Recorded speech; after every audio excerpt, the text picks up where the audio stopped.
How do silkworms make silk? Have you ever wondered what goes into the making of that fine, lustrous, beautiful silk thread, which further gets transformed into a classic garment and adorns your look? This animal sake post gives you a detailed explanation on how silkworms make silk. Did you know? Around 50,000 silkworms are killed while extracting silk through sericulture for making one silk saree. If we come down to the basics, silk is a natural protein fiber produced by the larvae of certain specific insects like caterpillars of moth. It is composed mainly of fibroin. Other insects also produce silk, but the aforementioned type has been used for textile manufacturing. Moreover, researchers have determined that out of the many species of silk moths, 70 are of certain economic value. Again, out of these 70, there are only 4 natural silk varieties that have a commercial value: mulberry silk, tussar silk, muga silk, and eri silk.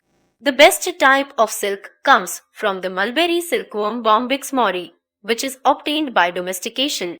The other silkworm species produce silk that is known as wild silk, since the silkworms are grown in the remote forests in natural weather conditions. We all know that silk was discovered in China, but how? Very few people know when, where, and how was it discovered. There are many legends about this strong and rich fabric. However, the following is the most popular one, and it goes like this. A Chinese emperor named Huangdi was extremely annoyed seeing his mulberry trees getting damaged at a rapid rate and ordered his wife Xilingshi to find out the cause of this damage. The empress obeyed his command and started observing the trees very carefully for a few days. To her surprise, certain white-colored worms were constantly eating the leaves and then started spinning a shell around themselves with a shiny, white material. When the empress dropped one shell into hot water, she found a slender thread unwinding itself from the shell. Within some time, she was holding a single long, shiny thread, which is known as silk in today's world. Nature made silk a completely formed silk cocoon. Silk production is nothing but one out of the several stages through which the silkworm goes through during its life cycle, finally unraveling the most desired and loved silk thread out of a cocoon. A cocoon is a protective case or shell that the silkworm spins around itself. A silkworm stops eating when it is ready to enter the pupal stage and spin the cocoon. The pupal stage is when the larval structures of the silkworm are broken down, forming adult structures, and the caterpillar gets transformed into a moth. The cocoon helps the worm to stay protected from the harsh and unfriendly weather conditions. Hence, usually the insects spin a cocoon around themselves at the start of winter and spend the entire season inside the cocoon without the need for food and water. This stage is often referred to as the sleeping stage of the silkworm. The cocoon is made of silk, which is spun from a pair of specially modified salivary glands known as cericteries. These cericteries are used for the production of fibroin, a creamy, soft, clear fluid that is released from the insect's mouth. The cocoon is formed or spun from a single thread of silky fluid which solidifies after coming into contact with air. The silk thread formed out of one entire cocoon is around 300 m long, and a silkworm takes 3 to 4 days to spin the cocoon completely. The worm rotates itself in the direction that forms the number 8. Tussar silk is produced by the silkworm Antheria melitta and Antheria parfia, and it is copperish in color. These silkworms feed on the food plants like sal and arjun. Muga silk is produced by the silkworm Antheria asemensis, and it is golden yellow in color. The food of these silkworms includes the aromatic leaves of some and soalu plants. Muga silk is mainly used for making silk saris. Eri silk, often referred to as endi or erandi silk, is produced by the silkworm Philosamia ricini, and it is creamy white in color. As compared to other types of silk, eri silk is a little less shiny. These Silkworms mostly feed on castor leaves. Silk quality depends on the silkworm's diet. Silkworm feeding on mulberry leaves. Silkworms have an amazingly large appetite, which keeps on increasing as they grow. They keep cutting and slicing the mulberry leaves, staple food, and never stop eating throughout the larval stage, which spans over 35 days. They have large, strong jaws for cutting those hard mulberry leaves and munching on them. However, the offspring needs young leaves, which are soft and tender to cut with their developing jaws.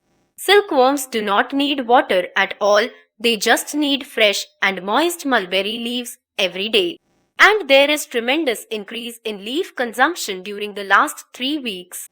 If these worms eat wilted or dead mulberry leaves, they do not produce good quality silk. After eating for almost 6 weeks continuously, the silkworm grows to its maximum size of 3 inches. It stops eating and changes color.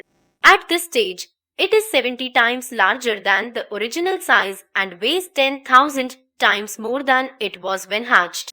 During this stage, the silkworm sheds its skin 4 times. When fully grown, the silkworm attaches itself to a twig for the next stage, spinning the cocoon. Silk production through sericulture boiling process of silk cocoons. China began producing silk almost 5,000 years ago. And this long duration is enough to make the mulberry worm, better known as silkworm, completely dependent on humans for its life. No silkworms can now survive in the wild. They are found only in kids' cardboard boxes and in commercial silk production farms. In natural silk production, the silkworm rests inside the cocoon for at least 3 weeks to let the transformation happen. Then it chews up some part of the cocoon and makes a hole for its emergence out of it.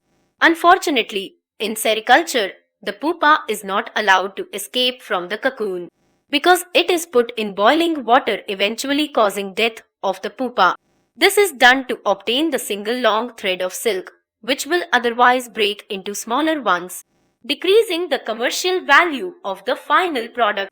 A new approach to silk production. Silk cocoon. After the emergence of moth, the conventional method of silk production involves killing of several silkworms to make silk clothes, which isn't a very good idea. Thus, Kusuma Rajaya from India found a new technique of producing silk without killing the silkworms and named it as Ahimsa silk. Ahimsa stands for non-violence and respect for every living being on earth.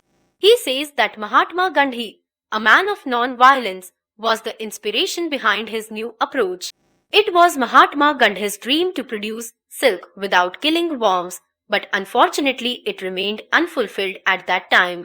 However, Kusuma Rajaya carried his dream forward and became successful in fulfilling it. According to this new method of silk production, the pupa is allowed to emerge from the cocoon and then the cocoons are steamed or boiled for extracting silk threads. The only downside to this method is that the long silk thread breaks into smaller threads which are difficult to spin into a yarn. It's always good to know where all our stuff comes from, including the fabric used for our clothes. Now that we know how those little worms are killed before transforming into moths, we should focus on using more and more piece silk or Ahimsa silk. We can also lend our support to companies that sell such eco-friendly types of silk or recycled silk by promoting its use.